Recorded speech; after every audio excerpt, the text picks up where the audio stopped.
এই দীপক, এবার কি হবে বলতো? আমার বিয়ে হয়ে গেছে প্রায় 10 বছর। এখনো পর্যন্ত আমি কখনো দেখিনি যে আমাদের বাঁধ ভেঙে গ্রামেতে জল ঢুকছে। এই প্রথমবারই আমাদের সাথে এরকম হলো রে। হ্যাঁ রে শুভেন্দু, তুই ঠিকই বলেছিস। আমিও তো বিয়ে করেছি, 10 বছর হয়ে গেল। এখনো পর্যন্ত আমিও বাঁধ ভেঙে গ্রামে জল ঢুকতে দেখিনি, কিন্তু এবছর এইভাবে যে জল ঢুকছে আমাদের গ্রামের লোকেদের, কত ক্ষয়ক্ষতি হচ্ছে বলতো। ক্ষয়ক্ষতি হচ্ছে মানে? আমি এবারে বাদাম চাষ করেছিলাম, এবারে আমার জমিতে ভালো ফলন হয়েছিল। দেখ ওপরওয়ালার কি ইচ্ছা, এবারে ভালো ফলন হয়েছে বলে গ্রামেতে বাঁধ ভেঙে জল ঢুকে গেল। এবার তুই বল আমি কি করব? আমি কিচ্ছু বুঝতে পারছি না। বাঁধ ভেঙে গ্রামে জল ঢুকেছে, আমার তাতে কোনো চিন্তা নেই। কেন রে, তোর কোনো চিন্তা নেই কেন? তুই এভাবে হাসিস কেন? হ্যাঁ, আমি তো জানি যে আমাদের গ্রামে কোনো না কোনো সময় বাঁধ ভাঙবে, তাই তো আমি আগে থেকেই আমার জমির চারপাশে পাঁচিল দিয়ে ঘিরে রেখেছি, যাতে বাঁধ ভেঙে গেলেও আমার কোনো অসুবিধে না হয়। আমার যাতে ফসলগুলো নষ্ট না হয় সেই জন্যই আমি পাঁচিল দিয়ে ঘিরে রেখেছিলাম। তোর নয় কিছু ক্ষয়ক্ষতি হয়নি, কিন্তু তুই একবার আমাদের কথাটা ভাব ভাই। আমাদের কত কষ্ট হচ্ছে বলতো। দিন রাত এক করে আমরা চাষ করেছিলাম, কিন্তু সেটা এক মুহূর্তের মধ্যেই সমস্ত কিছু নষ্ট হয়ে গেল। কি আবার করব বল শুভেন্দু, সবই ওপরওয়ালার ইচ্ছা। তুই বরং এক কাজ কর, মোড়ল মশাইয়ের কাছে যা, গিয়ে মোড়ল মশাইয়ের কাছ থেকে কিছু সাহায্য নিয়ে আয়। আশা করছি উনি তোকে সাহায্য করবেন। হ্যাঁ রে দীপক, তুই ঠিকই বলেছিস। আমি বরং একবার মোড়ল মশাইয়ের কাছে গিয়েই সাহায্য চাইবো।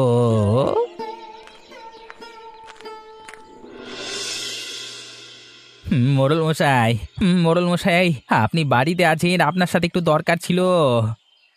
আরে শুভেন্দু যে, আয় আয় ঘরে উঠে আয়। তা কি বল, কি হয়েছে? কি আমার বাড়িতে কি করতে এলি? কিছু অসুবিধা হয়েছে নাকি? অসুবিধে হয়েছে মানে? মোড়ল মশাই, আমি খুব বড় সমস্যায় পড়ে গেছি। আমার এবারে জমিতে ভালো ফলন ধরেছিল, ভেবেছিলাম সেবারে সেগুলোকে বিক্রি করে ভালো আয় হবে, কিন্তু তার আগেই দেখুন বাঁধ ভেঙে আমাদের গ্রামে জল ঢুকলো এবং আমার সমস্ত ফসল নষ্ট করে দিল। এবার আপনি বলুন আমি কি খাবো, কি পরবো, কিচ্ছু বুঝতে পারছি না। দয়া করে আপনি যদি কিছু সাহায্য করেন তাহলে খুব ভালো হতো। আমি বুঝতে পারছি এখন তোর মনের কি অবস্থা। এটা শুধু তোর বলে নয়, যার যার জমিতে ক্ষতি হয়েছে প্রত্যেক জনই আমার কাছে এসেছিল, কিন্তু আমি কাউকেই সাহায্য করিনি। তুই বল, আমি যদি প্রত্যেককে সাহায্য করি তাহলে আমার কাছে কি আর টাকা থাকবে? আমি কত টাকাই বা দেব? যাদের বাড়ি নেই তাদের জন্য একটা আশ্রয়ের ব্যবস্থা করেছি, দুবেলা খাওয়ার ব্যবস্থা করেছি। এবার তুই বল এখানে আমি বা কি করব? তাও যদি আপনি আমাকে কিছু সাহায্য করতেন তাহলে ভালো হতো। না রে শুভেন্দু, আমি তোকে কিছু সাহায্য করতে পারবো না। তবে তোকে আমি একটা কথা বলছি, শোন। তোর কাছে এখন যা জমানো টাকা আছে তাই দিয়েই এখন খাওয়া দাওয়া কর। কদিন পর যখন আবার আমাদের গ্রাম থেকে জলস্তর নেমে যাবে তখন আমি একটা ব্যবস্থা করব। ঠিক আছে মোড়ল মশাই, তাহলে আমি এখন আসছি। হ্যাঁ রে শুভেন্দু, তুই যা, বাড়ির দিকে যা।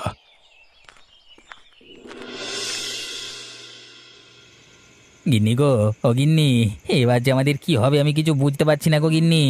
মোড়ল মশাইয়ের কাছে গিয়েছিলাম, মোড়ল মশাইও আমাদের সাহায্য করলো না। বলল যা জমানো টাকা আছে তাই দিয়েই এখন সংসার চালাতি, কিন্তু কিন্তু সেগুলো যদি এখন খরচ করে ফেলি তাহলে তাহলে ভবিষ্যতে আমাদের কি হবে?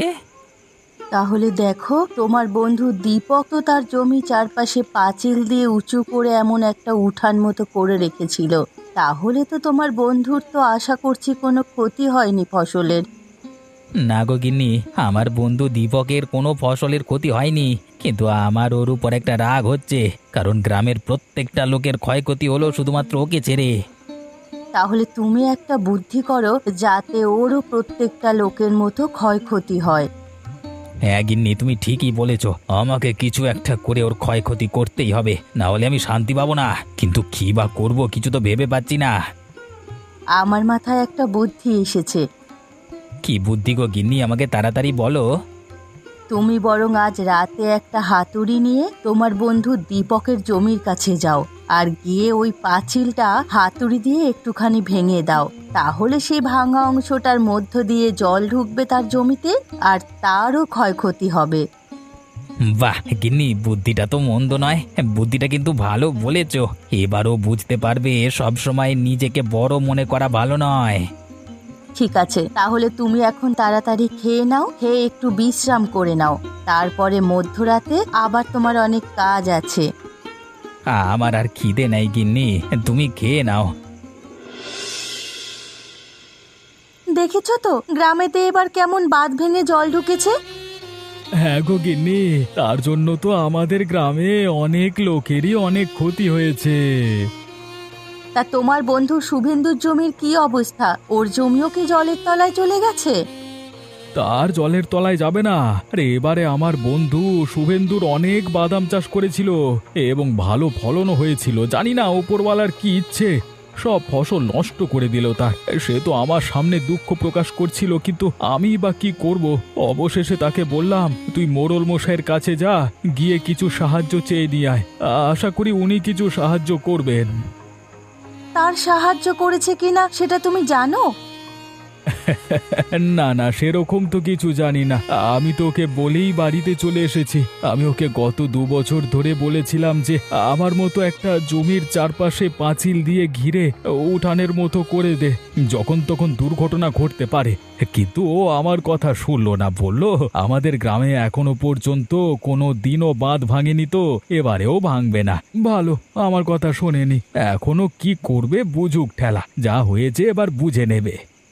তুমি যা বলছো, তবে আমি তোমাকে কিন্তু বলে দিচ্ছি, তোমার বন্ধুর যদি তোমার কাছ থেকে সাহায্য চাইতে আসে, তুমি তোমার বন্ধুকে একটুও সাহায্য করবে না। তোমার মাথা খারাপ নাকি গিন্নি? ওকে আবার টাকা দিয়ে কেউ সাহায্য করে? ওকে আমি হারগিজ টাকা দিয়ে সাহায্য করব না। কবে আবার ফেরত দেবে সেটারও ঠিক নেই। ঠিক আছে, তুমি এবার শুয়ে পড়ো, অনেক রাত হলো তো। হ্যাঁ গো গিন্নি, এবার শুয়ে পড়তে হবে, অনেক রাত হয়েছে। বড্ড ক্লান্ত লাগছে, আমি এবার শুয়ে পড়ছি। আর তুমিও শুয়ে পড়ো। নাও, এবার তাড়াতাড়ি করে ভেঙে দাও, আমরা তো চলে এসেছি। এখন যদি কেউ আমাদের দেখে ফেলে তাহলে আমাদেরকে ফাঁসিয়ে দেবে। তাড়াতাড়ি ভেঙে বাড়ি চলো, আমার যে আর ধৈর্য হচ্ছে না। গিন্নি, তুমি ঠিকই বলেছ, তাড়াতাড়ি ভেঙে আমরা বাড়ির দিকে চলে যাই। তবে যা করবে সাবধানে করবে, আস্তে আস্তে ভাঙবে, বেশি আওয়াজ করবে না, তাহলে সবাই শুনতে পেয়ে যাবে। ঠিক আছে গিন্নি, তুমি একটু পেছনে দাঁড়াও, আমি ভাঙছি। নাও ভাঙো ভাঙো। চলো চলো গিন্নি, আমাদের কাজ হয়ে গেছে। আর এই ভাঙা অংশটা দিয়ে তো প্রচুর পরিমাণ জল ঢুকছে। চলো চলো কেটে পড়ি আমরা, কেউ দেখে ফেললে অসুবিধা হয়ে যাবে। এবার এই দীপক বুঝতে পারবে যে সব সময় নিজেকে বড় মনে করা ভালো না। হ্যাঁ হ্যাঁ, চলো আমরা চলে যাই।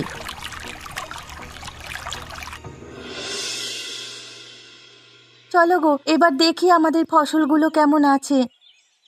কেমন আবার থাকবে? আরে ভালোই থাকবে। পাঁচিল দিয়ে যে রেখেছি, কোনো ক্ষয়ক্ষতি হওয়ার সম্ভাবনাই নেই।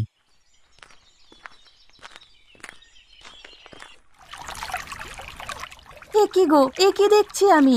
এখানে যে একটা বড় গর্ত, আর এই গর্তটার মধ্য দিয়ে যে প্রচুর পরিমাণে জল আমাদের ওই পাঁচিল ঘেরা জমিটার মধ্যে ঢুকে যাচ্ছে।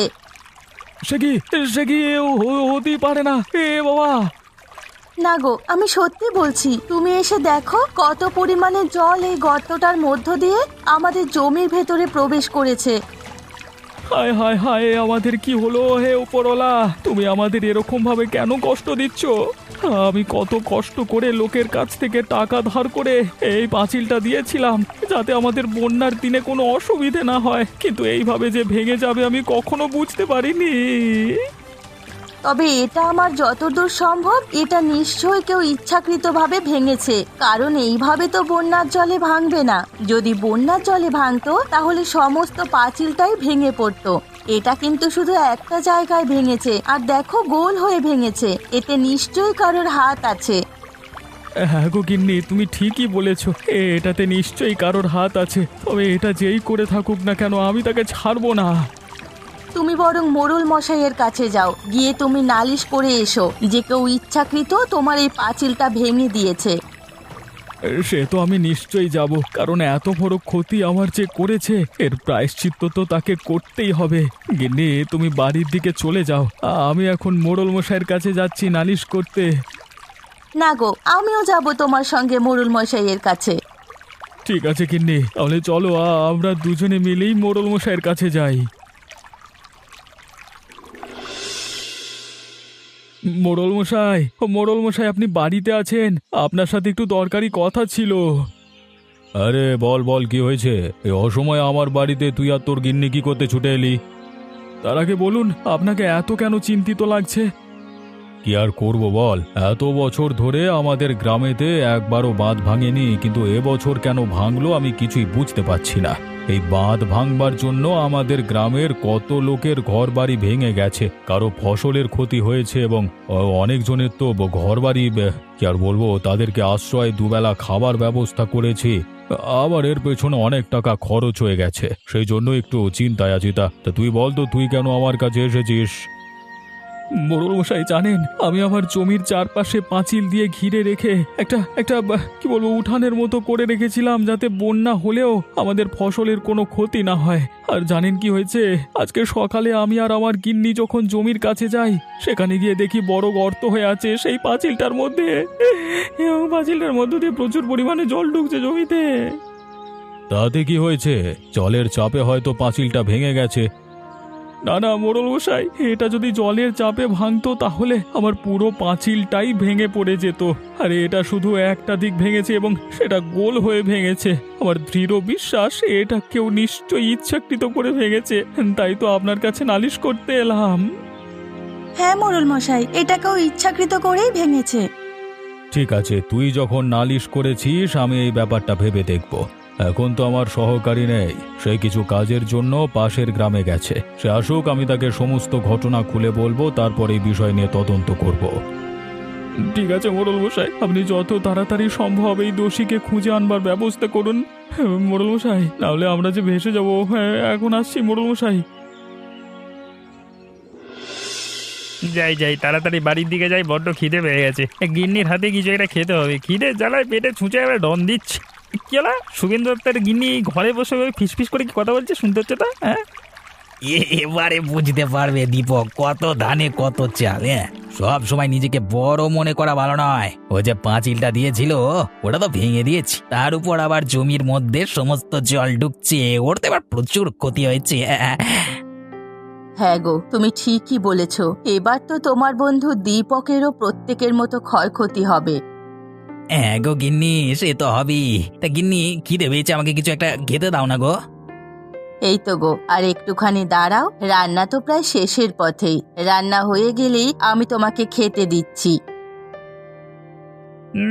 তার মানে এরা দুজনে মিলে দীপকের কিছু একটা ক্ষতি করেছে। আচ্ছা, আমি তো পাশের গ্রামে ছিলাম, আমি কিছুই জানি না। আমি বরং মোড়ল মশাইয়ের কাছে গিয়ে সমস্ত ঘটনা খুলে বলি যে শুভেন্দু আর তার গিন্নি মিলে দীপকের ক্ষতি করেছে, আর মোড়ল মশাইকে বলে এদের শাস্তির ব্যবস্থা করতে হবে। যাই, বাড়ির দিকে যাই।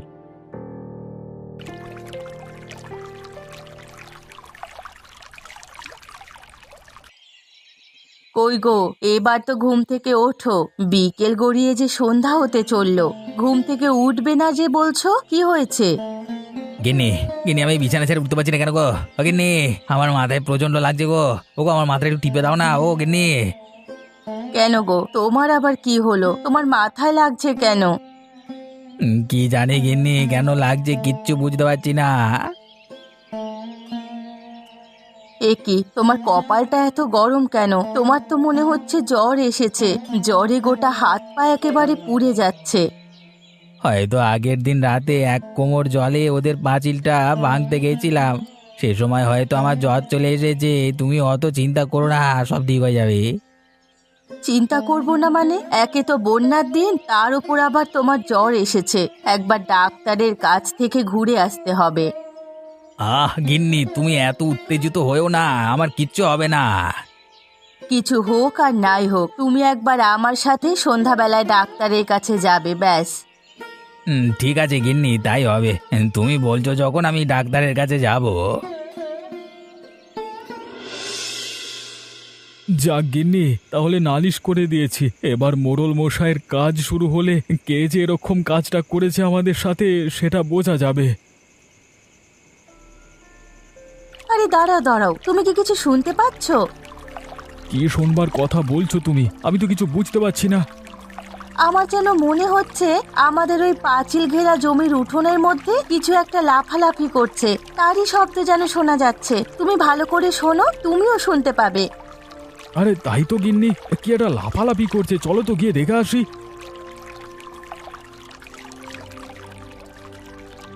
আরে ওই দেখো, আমাদের ওই ফাটা অংশটা দিয়ে যে জল ঢুকেছিল, সেই জলটার মধ্যে দিয়ে অনেকগুলো রুই কাতলা মাছ আমাদের এই পাঁচিলটার মধ্যে ঢুকে গেছে। আরে তাই তো গো গিন্নি, আমাদের এই পাঁচিলটা ভেঙে দিয়েছে। সে তো আমাদের অনেক লাভবান করে দিয়ে গেছে। আমরা এই ফসল বিক্রি করে এত টাকা পেতাম না, কিন্তু এখানে তো অনেক মাছ আছে, সেগুলোকে যদি আমরা বিক্রি করি তাহলে তো আমরা দ্বিগুণ টাকা পাবো। তাহলে দেখো, উপরওয়ালা ঠিকই আছেন। উপরওয়ালা যখন দেন একেবারে কপাল খুলে দেন, যেমন আমাদের এখন দিয়েছেন। সত্যি গিন্নি, আমি কখনো ভাবিনি যে আমাদের এই পাঁচিল ঘেরা উঠানটার মধ্যে এরকম ভাবে রুই কাতলা মাছগুলো চলে আসবে। হ্যাঁ গো, আমিও কল্পনা করতে পারিনি যে এইভাবে মাছগুলো আমাদের এই উঠানের মধ্যে চলে আসবে। তাহলে লোকে যে প্রবাদটা বলে ঠিকই বলে, যে যা হয় ভালোর জন্যই হয়। গিন্নি গিন্নি, চলো তাহলে এখন আমরা বাড়ির দিকে যাই।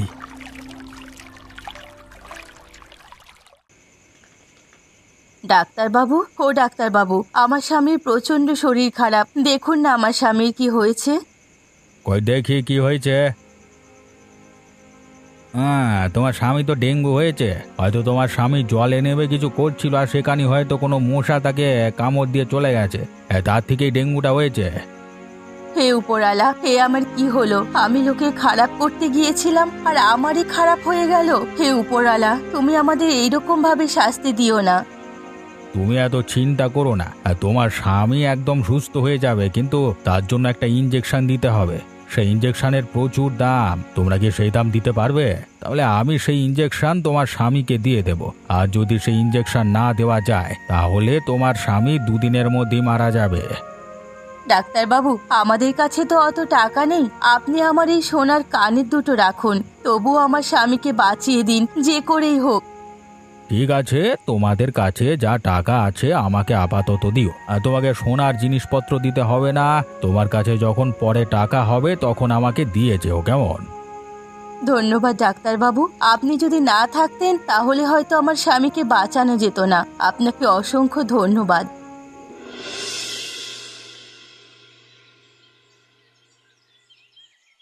মোড়ল মশাই, আপনার সাথে একটা দরকারি কথা আছে। কি হয়েছে রে? কি দরকারি কথা, তাড়াতাড়ি বল। জানেন মোড়ল মশাই, আমি তো কিছু কাজের জন্য পাশের গ্রামেতে গেছিলাম, আর গতকাল বাড়ি ফেরবার সময় এই শুভেন্দুর বাড়ির পাশ দিয়ে আসছিলাম। সেই সময় শুভেন্দু আর তার গিন্নি ঘরে বসে বসে ফিসফিস করে কথা বলছিল কি সব। আমি সেটা শুনে ফেলেছি। তারা কি বলছিল জানেন? বলছিল দীপক এবার বুঝতে পারবে যে কত ধানে কত চাল। সব সময় নিজেকে মানে বেশি উঁচু মনে করে, এইসব কথা। কি এসব কি বলছিস তুই? আর কিছু বলেছে শুনেছিস? আর বলছিল পাঁচিলটা আমি ভেঙে দিয়েছি, তারা এবার কিভাবে চাষবাস করবে দেখে নেবো, এইসব কথা। আমি বুঝতে পারলাম না, মানে শুনে চলে এলাম। ও, তাহলে এবার বুঝতে পেরেছি। এই সমস্ত কিছুর পেছনে শুভেন্দুর হাত আছে, তাই তো? দাঁড়া বেটা, ওকে দেখাচ্ছি মজা।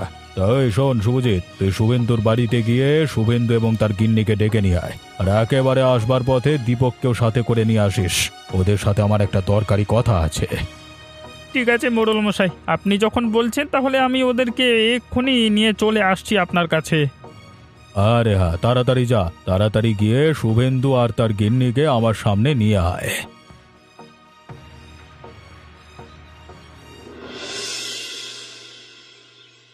দীপক, জানিস তোর যে পাঁচিলটা ভেঙেছে সেটা কে ভেঙেছে?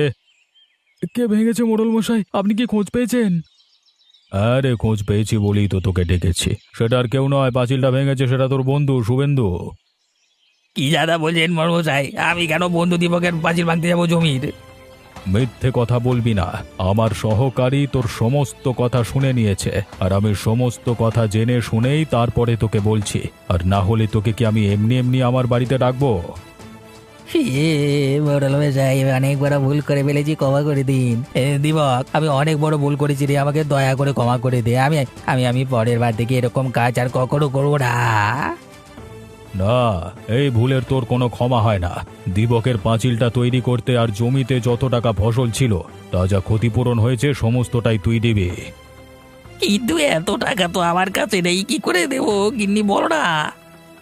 থাক মোড়ল মশাই, ওকে আর আমার টাকা ফেরত দিতে হবে না। ও যে পাঁচিলটা ভেঙে দিয়েছিল, সেই পাঁচিলটার মধ্য দিয়ে আমার ওই জমিতে অনেকগুলো রুই কাতলা মাছ ঢুকে গেছে। সেগুলো বিক্রি করে আমি দ্বিগুণ টাকা কামিয়ে নেব। তবে আমি শুভেন্দুকে একটা কথাই বলছি, এবারের মতো তোকে ছেড়ে দিলাম।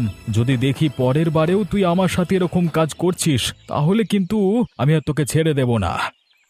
দেখ শুভেন্দু, এটাই হলো তোর আসল বন্ধু, যে তোর খারাপ সময়েও তোর পাশে এসে দাঁড়িয়েছে। ওর এত টাকা ক্ষতি হওয়ার পরও তোর কাছ থেকে একটা টাকাও নেয়নি। ঠিক আছে, তাহলে তোর এখন বাড়ির দিকে যা। আর শুভেন্দু, এর পরের বার আর এ কাজ করিস না, ঠিক আছে?